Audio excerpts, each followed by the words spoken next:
Hello विद्यार्थियों, कैसे हैं? स्वस्थ हैं, मस्त हैं? इसी आशा और विश्वास के साथ आज के इस सेशन में मैं संदीप शर्मा, व्याख्याता वाणिज्य, सभी विद्यार्थियों का इस ऑनलाइन प्लेटफॉर्म में हार्दिक स्वागत और अभिनंदन करता हूं। विद्यार्थियों, हम चर्चा कर रहे हैं 12वीं अकाउंटेंसी, जिसमें वो महत्वपूर्ण क्वेश्चन जो आपको बोर्ड एग्ज़ाम में देखने को मिल सकते हैं। इसलिए आपको वीडियो है वो स्टार्ट टू एंड तक देखना है। अपनी इस क्लास को आपको स्किप भी नहीं करना है। पूरी बात आप क्लियरिटी के साथ सुनोगे तो निश्चित रूप से पार्टनरशिप से रिलेटेड जो भी आपके कंसेप्ट हैं, जो भी आपकी बातें हैं, जो भी आपके विचार हैं, वो एकदम क्लियर हो जाएंगे। और आप सब जानते हो कि जब आप किसी भी विषय को पढ़ते हो और उससे रिलेटेड कोई आपके कंसेप्ट क्लियर हो जाते हैं, तो फिर आपको उससे रिलेटेड कोई भी चीज़ परीक्षा में पूछी जाती है तो उसका आंसर आप बड़े ही सहज तरीके से दे सकते हो। तो मेरे कहने का मतलब है कि हम आपको एक ऑनलाइन प्लेटफॉर्म के माध्यम से मात्र 30-35 मिनट की इस क्लास में आपको वो इम्पोर्टेंट चीज़ बता देते हैं जो आपके एग्ज़ाम के लिए बेनिफिट साबित होने वाली है ना। तो देखो, एक बात क्लियर है कि हम जो चीज़ आपको बता रहे हैं, आप जो कर रहे हो, तो निश्चित रूप से उसका बेनिफिट है वो आपको बोर्ड एग्ज़ाम 2025 में मिल जाएगा, है ना। तो आपको आज का वीडियो है वो हम स्टार्ट करेंगे। उससे पहले जो भी विद्यार्थी हमारे साथ जुड़े हैं उनसे बस इतना सा निवेदन है कि ये वीडियो अपने साथियों के साथ शेयर कर दो, क्योंकि आप भी कॉमर्स से रिलेटेड है और वो आपका साथी भी कॉमर्स से रिलेटेड है, तो उसको इस क्लास का बेनिफिट मिल जाएगा। साथ में आज का जो सेशन है वो कंपटीशन एग्जाम के लिए भी इम्पोर्टेंट होने वाला है, चाहे आपके स्कूल लेक्चरर एग्जाम हो, जूनियर अकाउंटेंट की हो, यूजीसी नेट एग्जाम हो, कोई भी एग्जाम हो, उसमें भी यहाँ से क्वेश्चन है वो बनने की पूरी संभावना रहती है। तो ठीक है, स्टार्ट करेंगे आज के इस सेशन को बिना आपका समय जाहिर किए हुए। नो बकवास, सीधी बात, है ना। अपना इस थीम पर अपन काम करते हैं डायरेक्टली, और कोई बात नहीं, सिर्फ अपन टॉपिक पर आएंगे और सीधी की सीधी आपको वो बात बताएंगे जो आपके एग्जाम में आ सकती है। ठीक है, तो देखो स्टार्ट करते हैं आज के एक और महत्वपूर्ण क्वेश्चन जो आपके एग्जाम के लिए फायदेमंद साबित हो सकता है। क्या क्वेश्चन है कि नरेश, राजकुमार और विश्वजीत बराबर के साझेदार हैं, है ना, बराबर के साझेदार हैं। राजकुमार है वो सेवानिवृत्त हो रहा है, आपका जो राजकुमार है वो सेवानिवृत्त हो रहा है, सेवानिवृत्त होने का निर्णय लेता है। सेवानिवृत्ति की तिथि को फर्म का जो तुलन पत्र है, जिसको अपने इंग्लिश में क्या कहते हैं, बैलेंस शीट कहते हैं। वैसे आपको कॉमर्स में इंग्लिश के जो वर्ड्स हैं वो ही ध्यान में रखने होते हैं। कॉमर्स अपना जो अकाउंटेंसी है वो एक ऐसा सब्जेक्ट है जो हिंदी और इंग्लिश दोनों में चलता है ना। इसके बहुत सारे शब्द हैं जो इंग्लिश में अगर आप याद रखते हो तो उसका आपको बेनिफिट भी होता है और वो चीज़ आपको इजीली समझ में भी आती है। तो तुलन पत्र मीन्स बैलेंस शीट में दर्शाया गया है। क्या क्या दर्शाया गया है? आपका जनरल रिजर्व है ना, जनरल रिजर्व कितना दर्शाया गया है, 36,000 रुपये। और आपका P&L यानी लाभ हानि खाते का जो डेबिट शेष है ना, डेबिट शेष है वो 15,000 रुपये दर्शाया गया। डेबिट शेष का मतलब होता है आपको क्या है, हानि हो रही है। अगर P&L का डेबिट बैलेंस होता है तो इट्स मीन्स आपको हानि हो रही है, और P&L का क्रेडिट बैलेंस है, इसका मतलब वो आपका प्रॉफिट है। ठीक है, आपको आवश्यक रोजनामचा प्रविष्टि देनी है, आवश्यक जो जनरल एंट्री है वो हमें देनी है। ठीक है, तो देखो जनरल एंट्री किस तरीके से अपन देंगे वो थोड़ी सी अपन चर्चा कर लेते हैं। ठीक है, अब देखो इसमें 3 पार्टनर है, तो अपने को जो हेडिंग हो जाएगी वो क्या हेडिंग होगी,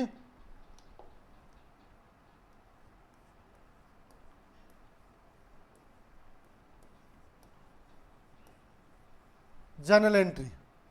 ये आप जानते हो ये डेट का कॉलम होता है, ये पर्टिकुलर का कॉलम होता है,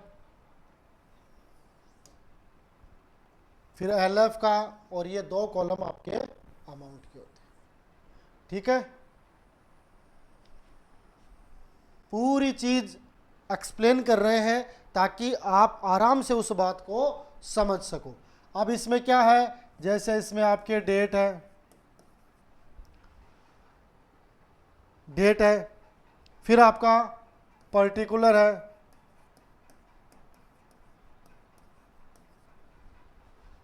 है ना, फिर आपका पर्टिकुलर के बाद आपका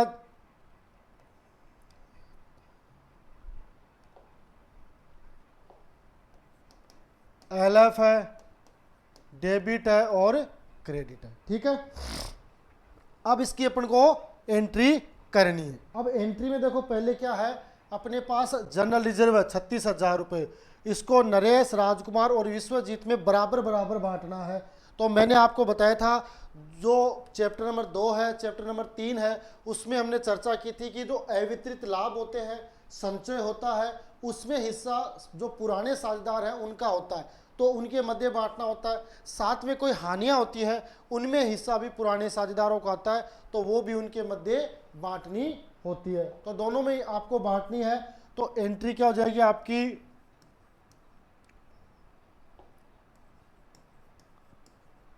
general reserve account DR,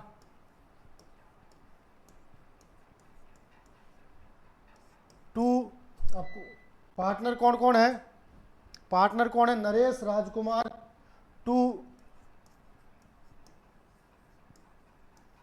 Naresh capital account, to Rajkumar capital account, और टू तीसरा कौन है, विश्वजीत,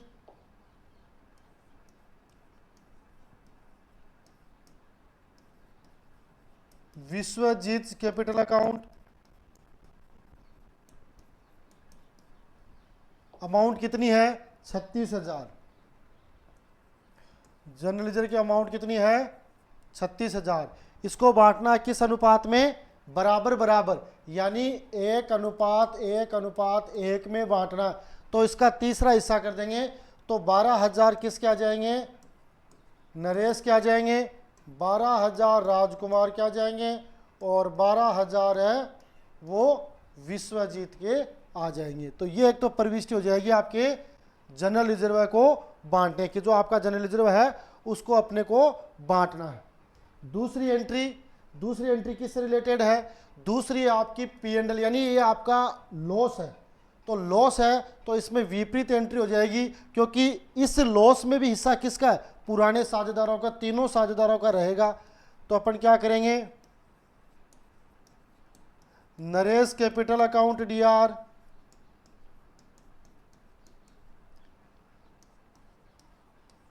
राजकुमार कैपिटल अकाउंट DR, और विश्वजीत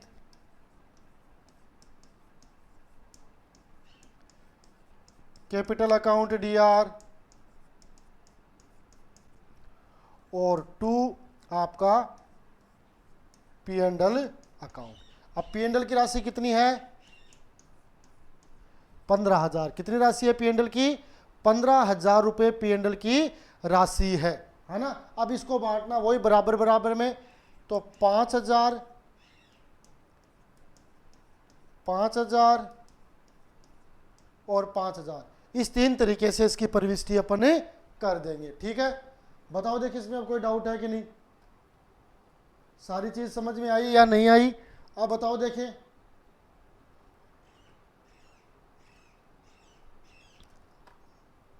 अब बताओ देखें सारी चीज़ है वो एक्सप्लेन हुई या नहीं, कि दोनों प्रविष्टियां हैं, दोनों प्रविष्टियों का जो करने का जो तरीका है, दोनों का क्या है, एक ही जैसा है, क्योंकि दोनों आपके अवितरित लाभ और हानियों में है ना, जिसमें जो साझेदार, जो पुराने साझेदार हैं वो हमेशा पुराने अनुपात में बांटेंगे। तो इसलिए अपने पास ये एक छोटा क्वेश्चन के रूप में हो सकता है, इस तरीके का क्वेश्चन है वो भी आपको देखने को मिल सकता है। ये कैसा क्वेश्चन है कि जैसे आप देखते हो कि छोटा क्वेश्चन आता है 2 नंबर का, 3 नंबर का, वहाँ पे इस तरीके का क्वेश्चन पूछा जा सकता है। इसके अलावा कोई बड़ा क्वेश्चन आता है ना, तब भी एंट्री यही होगी, क्योंकि कहते हैं छोटी छोटी जो आपके स्टेप होते हैं वो बड़े काम को तैयार करते हैं। तो ये छोटे छोटे स्टेप आपके क्लियर हो जाएंगे। आप समझ गए कि चाहे जनरल रिजर्व हो, चाहे कैपिटल रिजर्व हो, चाहे कैपिटल रिडम्पशन रिजर्व हो, है ना, इसके अलावा कोई भी रिजर्व हो, वो पुराने साझेदारों में पुराने अनुपात में बांटा जाएगा। और उसी प्रकार अगर कोई हानि है तो वो भी पुराने साझेदारों के मध्य पुराने अनुपात में बांटी जाएगी। तो इस तरीके से आपको ये प्रविष्टि है वो करनी है। ठीक है, तो ये दो प्रविष्टियां, दोनों ही प्रविष्टियां हैं वो आपके बड़े सवाल को हल करने में आपकी मदद करेगी। तो इसलिए आपको मन में ये नहीं होना चाहिए कि ये छोटी सी प्रविष्टि मेरे कहाँ काम में आएगी। ये प्रविष्टि आपके पूरे सवाल को सही करवा सकती है ना, पूरे सवाल को क्या करवा सकती है, सही करवा सकती है। ये बात आपको जाननी होगी। ठीक है, क्लियर है, ये समझ गए। अब बढ़े आगे बढ़ते। देखो आगे एक बड़ा सवाल है और ऐसा क्वेश्चन है वो लगभग 6 नंबर का पूछा जाता है ना, लगभग है वो 6 नंबर का क्वेश्चन है वो पूछा जाता है। जो आपकी मेन एग्जाम होगी उसमें ऐसा क्वेश्चन है वो आपसे पूछा जा सकता है। तो मैंने इस सवाल को इम्पोर्टेंट मानते हुए आपको इस क्लास में हल कराना मैंने उचित समझा। निश्चित रूप से अगर ऐसा सवाल आप समझ लेते हो, क्योंकि चैप्टर नंबर 2 और चैप्टर नंबर 3 में से ऐसा बड़ा क्वेश्चन है वो आपको देखने को मिलेगा। तो ये क्वेश्चन है वो एग्जाम की दृष्टि से महत्वपूर्ण है। तो इनको आप क्या कर सकते हो, एकदम कंठस्थ कर सकते हो और फिर इसका बेनिफिट है वो आपको एग्जाम में मिल जाता है। ठीक है, अब देखो इसमें क्या दे रखा है, इंपॉर्टेंट है कि दिग्विजय ब्रिजेश तथा पराक्रम फर्म में साझेदार है। 3 साझेदार हैं आपके, दिग्विजय, ब्रिजेश और पराक्रम, तीनों साझेदार हैं जिनका लाभ विभाजन अनुपात 2:2:1 है। तो 2:2:1 के अनुपात में ये लाभ बांटते हैं। उनकी जो बैलेंस शीट है आपका तुलन पत्र है वो दे रखा है, यह बैलेंस शीट दे रखी है जिसमें क्रेडिट है आपके 49,000 के, रिजर्व है आपके 18,500 के, दिग्विजय की कैपिटल है 82,000, ब्रिजेश की कैपिटल है 60,000, पराक्रम की कैपिटल है 75,500, टोटल हो गए 2,85,000। यही साइड असेट्स की है, कैश है आपके 8,000, डेटर है आपके 19,000, स्टॉक है आपके 42,000, बिल्डिंग है आपकी 2,07,000 और पेटेंट्स है आपके 9,000। ये संपत्ति साइड है जिसमें आपको असेट्स का पूरा लायबिलिटीज और असेट्स दोनों साइड बराबर होती है। तो ये 2,85,000। ठीक है, यहाँ तक ये सवाल ही है। अभी तक मैं सवाल पे चर्चा कर रहा हूँ, इसका आंसर अभी अपन निकालेंगे। देखो क्या है कि 31 मार्च 2020 को ब्रिजेश निम्न शर्तों पर सेवानिवृत्त होता है। कौन सी पर, निम्न शर्तों पर। नंबर 1 क्या है कि फर्म की ख्याति का मूल्यांकन है वो 70,000 रुपये पर किया जाए। यानी जब ब्रिजेश है वो सेवानिवृत्त होगा उस समय फर्म की ख्याति का मूल्यांकन कितने पे करना है, 70,000 पे, तथा पुस्तकों में नहीं दर्शाया जाए। तो पुस्तकों में नहीं दर्शाया जाता है तो ये आपको ध्यान रखना है, एंट्री कौन सी होगी, गेनिंग पार्टनर कैपिटल अकाउंट या टू सेक्रीफाइसिंग पार्टनर कैपिटल। ये एंट्री होती है जब आपको पुस्तकों में इसको नहीं दिखाना होता है ना, ये बात आपको ध्यान में रखनी है। 2 नंबर पॉइंट क्या है, 2,000 रुपये मूल्यांकन जो मूल्य के डूबत ऋण है वो अपलिखित किए जाने हैं। तीसरा है पेटेंट का मूल्य रहित माना जाएगा। आपको पुनर्मूल्यांकन खाता, साझेदारों के खाते और तुलन पत्र तैयार करना है। 3 खाते वो इसमें तैयार करने हैं आपको। कौन कौन से, रिवैल्यूएशन अकाउंट, आपका पार्टनर कैपिटल अकाउंट और बैलेंस शीट, तीनों तैयार करने। अब देखो इसमें आपने एक चीज़ देखी होगी, नया अनुपात नहीं दे रखा, अपने पास पुराना अनुपात दे रखा है 2:2:1। ये पुराना अनुपात है, तो इसमें न तो नया अनुपात दे रखा और न ही आपका गेनिंग रेशियो दे रखा। अब इसमें रिटायर कौन हो रहा है, ब्रिजेश जा रहा, तो ब्रिजेश जा रहा तो नया अनुपात ऑटोमेटिक ही 2 हो गया। ये आपका न्यू रेशियो हो जाता है जब, क्योंकि आपके दिग्विजय, ब्रिजेश और पराक्रम, ब्रिजेश चला गया तो आपके पास 2:1 का अनुपात बच गया, तो 2:1 है, ये आपका न्यू रेशियो हो जाएगा। और भी इसको अगर सरल बनाना चाहते हैं तो ध्यान रखना कि जब भी नया अनुपात नहीं दे रखा है ना, सिर्फ पुराना अनुपात दे रखा है, तो फायदे का अनुपात, गेनिंग अनुपात भी नया अनुपात ही माना जाएगा। तो यहाँ पे गेनिंग रेशियो क्या है, ये भी 2:1 ही रहेगा। प्लस इसमें क्या है, इसमें देखो इस सवाल में एंट्री नहीं है, अपने को प्रविष्टियां नहीं करनी है, डायरेक्ट इस क्वेश्चन को हल करना है। डायरेक्ट इस क्वेश्चन में जो बात दे रखी है उनको हमें पुटअप करना है, किसमें, आपके जो अकाउंट्स बता रखे हैं उसमें डायरेक्ट पुटअप करेंगे और डायरेक्ट आपके क्वेश्चन का है वो आंसर होगा। ठीक है, अब क्लियर हो गई बात। अब देखो, अब अपन इसको स्टार्ट करते हैं।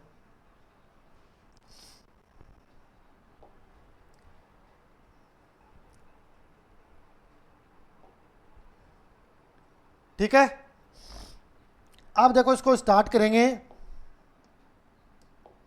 सबसे पहले, क्योंकि इसमें 3 खाते बनने हैं, 3 खाते इसमें बनने हैं, तो पहला खाता आपका कौन सा होगा, रिवैल्यूएशन अकाउंट, है ना।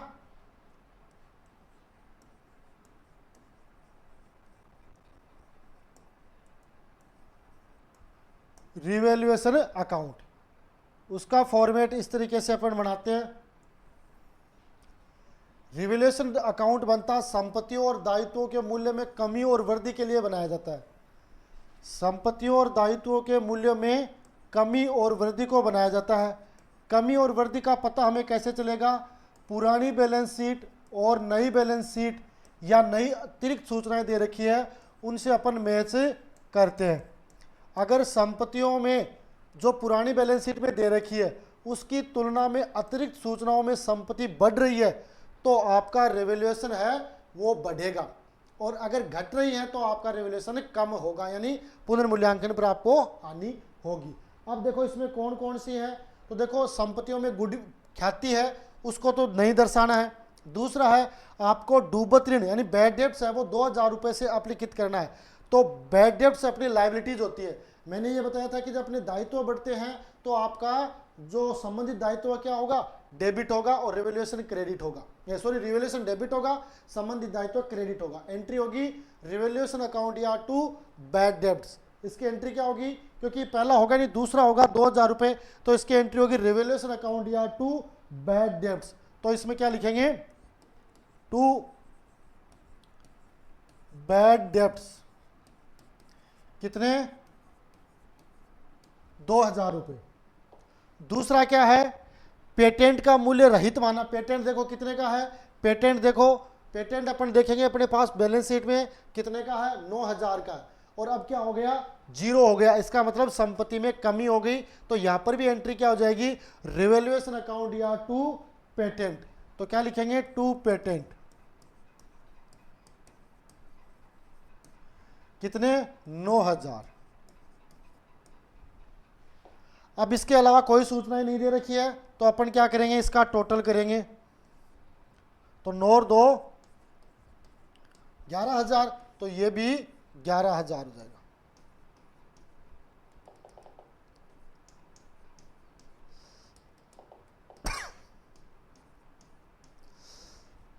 कितना हो गया, 11,000।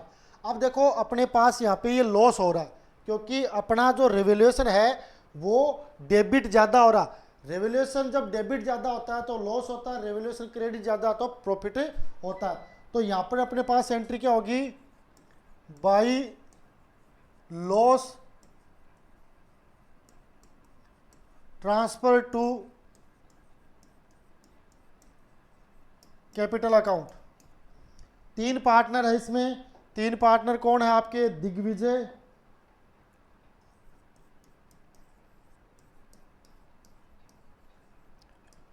दिग्विजय की कैपिटल, दूसरा हो जाएगा आपका ब्रिजेश,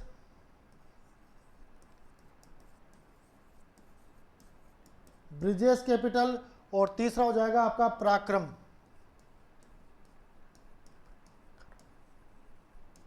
ठीक है, अब ये अमाउंट है 11,000, इसको बांटनी है किस अनुपात में, 2:2:1। किस अनुपात में, 2:2:1। तो 11,000 में अपने पास अनुपातों का योग कितना हो गया, 5। 11,000 में 5 का भाग देंगे तो कितने आएंगे, 2200, और 2200 को पहले 2 से गुणा करेंगे तो कितने आ जाएंगे, 4400। इसी तरह इसके भी 4400 और इसके आ जाएंगे 2200, और टोटल हो जाएंगे आपके 11,000। ठीक है, ये 11,000 है, ये आपका पुनर्मूल्यांकन पर हानि है, जिसे पुराने साझेदारों के मध्य पुराने अनुपात में आपको बांटना है। तो पुराना अनुपात अपने पास 2-2-1 है, तो इस 2-2-1 में बांट देंगे। क्लियर है सारी बात? यहां तक जिन जिन विद्यार्थियों के क्लियर हो गया है वो फटाफट यस के रूप में रिप्लाई करें कि भाई ये चीज हमारे समझ में आ गई है, ये चीज हमारे समझ में नहीं आई है। बताओ, देखिए फटाफट किन किन के क्लियर हो गया, ये कमेंट बॉक्स में आपको बताना है। तो देखो इसमें 3 खाते अपन से पूछे हैं, पुनर्मूल्यांकन यानी रिवैल्यूएशन अकाउंट, तो रिवैल्यूएशन अपने तैयार कर दिया। अब दूसरा पूछा पार्टनर कैपिटल अकाउंट। दूसरा क्या पूछा है? पार्टनर कैपिटल अकाउंट पूछा है, तो पार्टनर कैपिटल अकाउंट बनाएंगे। ये थोड़ा सा टिपिकल है, पार्टनर्स कैपिटल अकाउंट। अब देखो इसमें पहले फिर जितने पार्टनर होंगे उतने कॉलम बन जाएंगे। तो 3 पार्टनर है, फिर वापस पर्टिकुलर, फिर वापस 3 पार्टनर,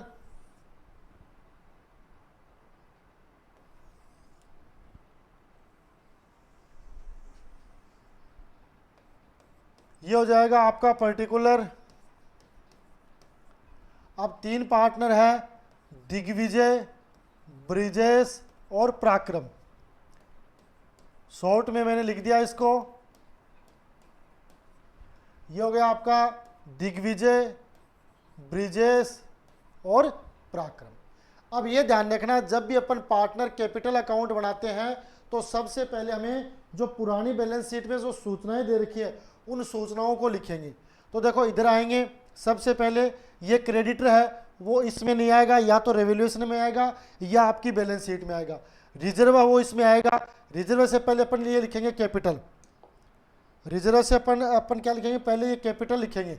ये तीनों की कैपिटल है, ओपनिंग कैपिटल है, तो सबसे पहले अपन ओपनिंग कैपिटल लिखेंगे दिग्विजय, ब्रिजेश और पराक्रम की। तो यहां क्या आएगा? By balance BD. By balance BD में 82,000, 60,000 और 75,500। 82,000, 60,000 और 75,500। ठीक है, ये आ गया। अब ये रिजर्व भी आएगा। रिजर्व की एंट्री मैंने अभी करवाई है ना, अभी जस्ट इस सवाल से पहले मैंने आपकी रिजर्व की एंट्री करवाई थी कि अगर रिजर्व है तो वो पुराने साझेदारों के मध्य पुराने अनुपात में बांटा जाएगा। तो उसकी एंट्री मैंने बताई थी, जनरल रिजर्व अकाउंट या टू ओल्ड पार्टनर कैपिटल। तो ओल्ड पार्टनर यानी जनरल रिजर्व अकाउंट या to Digvijay, to Brijesh, to Parakram. तो इसमें क्या आएगा? By general reserve. अमाउंट कितनी है आपकी? अमाउंट है 18,500। 18,500 को 2-2-1 में बांटेंगे। 18,500 को 2-2-1 में बांटेंगे।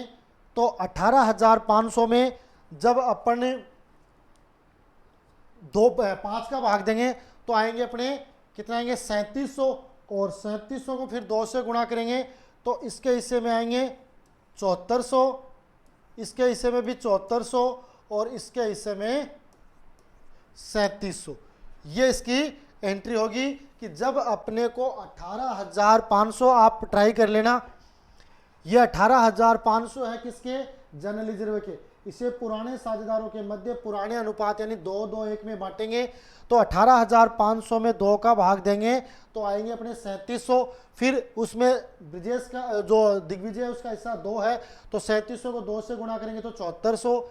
उसी प्रकार ब्रिजेश का भी 2 है, तो 37 को 2 से गुणा करेंगे तो 7400। और फिर पराक्रम का 1 है तो 3700 से गुणा करेंगे 1 को तो 3700। तो इस तरीके से ये अपना जनरल रिजर्व है वो बढ़ जाएगा। इसके अलावा यहाँ कुछ नहीं आएगा। केस है इसमें नहीं आएगा, डेटर भी नहीं आएगा, स्टॉक बिल्डिंग पेटेंट इसमें नहीं आएगा। अब देखो ख्याति है, ख्याति का मूल्यांकन क्या करना है? 17,000 रुपये करना है। ख्याति का मूल्यांकन है वो 17,000 रुपये करना है। ख्याति का मूल्यांकन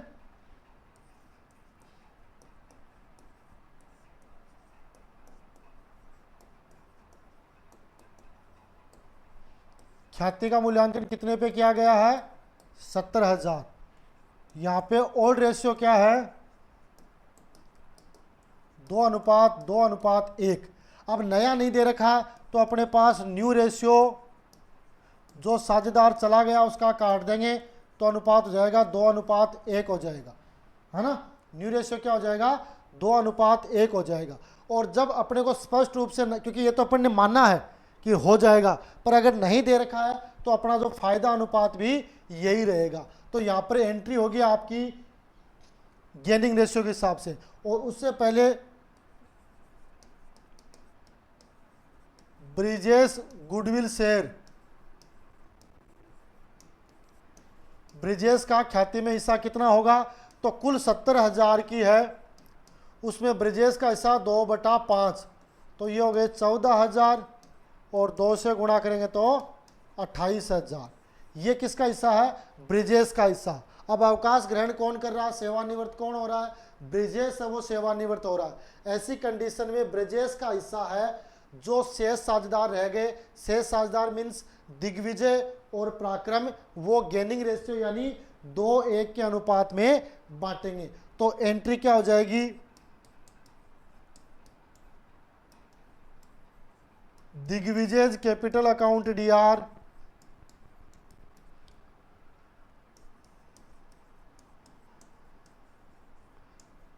पराक्रम capital account DR,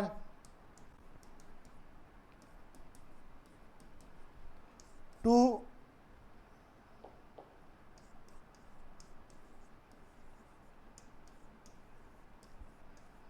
Brijesh capital.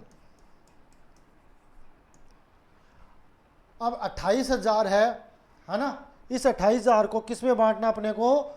2:1 में, है ना। 28,000 को अपने को किस में बांटना है? 2:1 में बांटना है। 28,000 को बांटना है 2:1 में। तो देखो 2 है तो इसकी आ जाएगी आपकी 18,667 और इसकी आ जाएगी 9,333। टोटल ये हो जाएगा 9, 27 और 28, ये बढ़ जाएगी। दिग्विजय के हिस्से में कितने आ जाएगी आपकी? 18,667। पराक्रम के हिस्से में आ जाएगी 9,933 और टोटल ब्रिजेश की जो ख्याति है वो क्या हो जाएगी? 28,000। अब ब्रिजेश अपने खाते में क्या एंट्री करेगा? ब्रिजेश अपने खाते में क्या एंट्री करेगा? ब्रिजेश करेगा बाई दिग्विजय, बाई दिग्विजय और कितने? 18,667। दूसरी क्या करेगा? बाई पराक्रम, कितनी? 9,333। तो पराक्रम अपने, दिग्विजय अपने खाते में क्या करेगा? टू ब्रिजेश, ब्रिजेश तो जो दिग्विजय अपने खाते में लिखेगा 18,667 और पराक्रम क्या लिखेगा? पराक्रम भी टू ब्रिजेश करेगा और वो लिखेगा अपने खाते में 9,333। ठीक है, ये हो जाएगा। यहाँ तक ये बात सारी क्लियर हो गई। अपन ने ख्याति को बांटने की प्रविष्टि भी कर ली है। ठीक है, इसके अलावा अपना ये लॉस था, है ना। इस लॉस को अपन क्या एंट्री करेंगे? क्योंकि इसकी एंट्री क्या हुई? Digvijay account DR, Brijesh account DR, Parakram account DR, to revaluation. तो इसमें क्या करेंगे? टू रिवैल्यूएशन,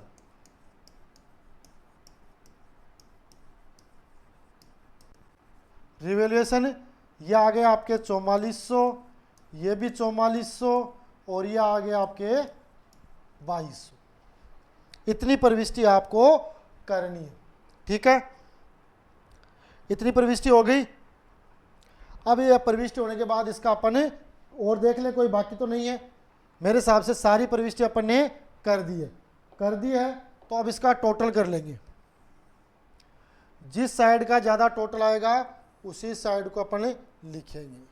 अब देखो ये तो कम ही है, तो इसका मतलब ये हो गया। तो 82 7 89, 89,400। उधर 4400 है, इधर हो गया आपका 60 और ये टोटल हो गया आपका 95,400 और ये हो गया आपका 75 और 3 78 और 79 आपका हो गया 79,200। क्या हो गया? 79,200। तो यही बैलेंस इधर रहेगा आपका 89,400, 95,400 और 79,200। ठीक है, अब बैलेंस निकाल देंगे। पर ये देखो, ये जो बी जा रहा है ना, क्योंकि बी ब्रिजेस है वो रिटायर हो रहा है, तो यहाँ पर इसका वो नहीं होगा, क्या नहीं होगा, इसका बैलेंस नहीं बचेगा, इसका लोन बचेगा। तो इसको अपन लोन दे देंगे टू ब्रिजेस लोन। अब 95,400 में से 4400 घटा देंगे तो कच्चे कितने बच जाएंगे? ऑटोमेटिक आपके 91,000 का ये लोन बच जाएगा। और फिर आ जाएगा आपका to balance C D.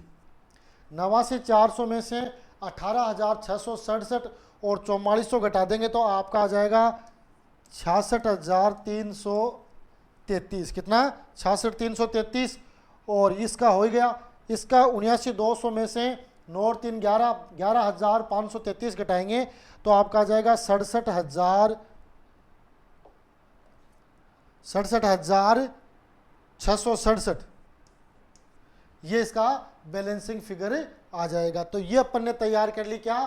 Partner capital account. Partner capital account है वो आपको इस तरीके से तैयार करना है। पार्टनर कैपिटल में ये चीज आएंगी और इस तरीके से बैलेंस अपने को निकालना है। ठीक है, अब अपने को तैयार करनी है बैलेंस शीट। बैलेंस शीट, ठीक है।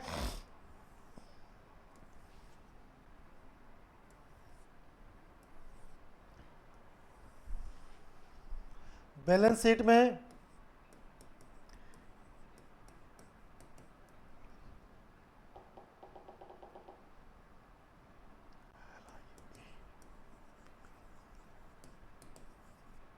लायबिलिटीज,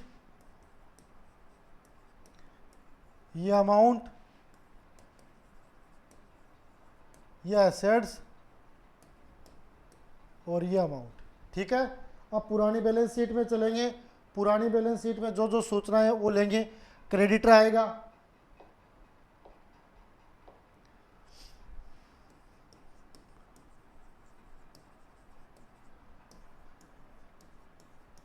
क्रेडिटर आ गया आपका 49,000 का। फिर ये हो गया, ये नहीं आएगा। फिर कैश आएगा, कैश अपने भुगतान कहीं नहीं किया तो कैश आएगा। डेटर आएगा,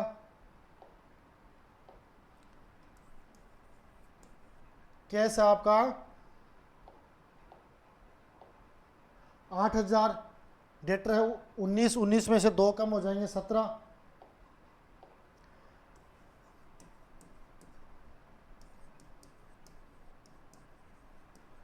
debtor 19 less provision for doubtful debts 2,000, 17,000। ठीक है, उसके बाद और क्या बच गया? स्टॉक 42 का आ जाएगा। बिल्डिंग आ जाएगी,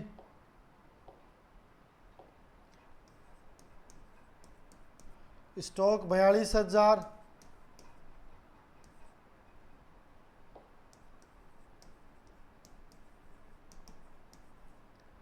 बिल्डिंग आ जाएगी आपकी 2,07,000।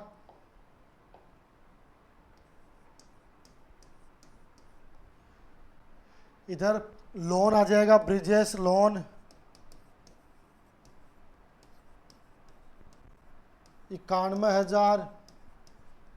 इधर कैपिटल आ जाएगी दिग्विजय और पराक्रम,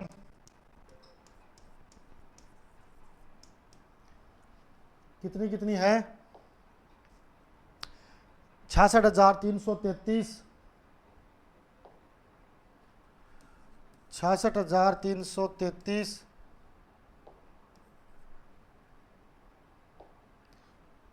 और दूसरी है 67,667, 67,667। इधर आ गई, 1 2 3 4, 4 मत इधर आ गई। अब इसका टोटल कर लेंगे। ये टोटल है, क्या होना चाहिए, बराबर आना चाहिए। ये टोटल अगर बराबर आ रहा है तो आपका क्वेश्चन सही है। तो ये टोटल आ रहा है 2,74,000, 2,74,000। ठीक है, कितना कितना आ गया, 2,74,000 और 2,74,000। इसका मतलब है यहाँ तक आपने जितनी भी स्टेप की है वो एकदम सही है। ठीक है, क्लियर है सारी बात। अब किसी प्रकार का डाउट नहीं है ना। तो ये एक इंपॉर्टेंट क्वेश्चन है। इस क्वेश्चन को आप चाहो तो 1 बार 2 बार 3 बार रिवाइज भी कर सकते हो, क्योंकि चैलेंज की बात है ये कि अगर बोर्ड परीक्षा में कोई 6 नंबर का क्वेश्चन आता है तो वो यही क्वेश्चन मान सकते हो आप। क्योंकि इस बोर्ड परीक्षाओं में क्या होता है, सिर्फ उस पार्टनर का नाम चेंज कर दिया जा सकता है। हो सकता है आपको ब्रिजेश की जगह कोई और मिल जाए, लेकिन जो पैटर्न रहेगा, जो तरीका रहेगा, वो सेम टू सेम रहने वाला है। इसलिए आपको इस क्लास को 1 नहीं 2 नहीं 3 4 बार देखना है, ताकि ये सवाल है आपका कंठस्थ हो जाए और आप मेरे द्वारा जो सोल्यूशन का जो तरीका बताया गया, किस तरीके से इसकी कैलकुलेशन की है, वो भी आपके दिमाग में विद कंसेप्ट के साथ क्लियर हो जाए। ठीक है, तो आज के इस सेशन में हमने 2 महत्वपूर्ण क्वेश्चन हल किए हैं जो आपके एग्जाम की दृष्टि से बहुत ही महत्वपूर्ण हो सकते हैं। देखो, कॉमर्स में विद्यार्थियों की संख्या कम है। कॉमर्स में आजकल जो वर्तमान का जो प्रीपेक्स है उसको ध्यान में रखते हुए लोग है उसकी तरफ रुझान कम है। पर मैं आपको बता दूं, अगर आप इंटेलिजेंट हो तो आज भी भारत में बहुत सारे सीओ की आवश्यकता है, यानी सीए की आवश्यकता है।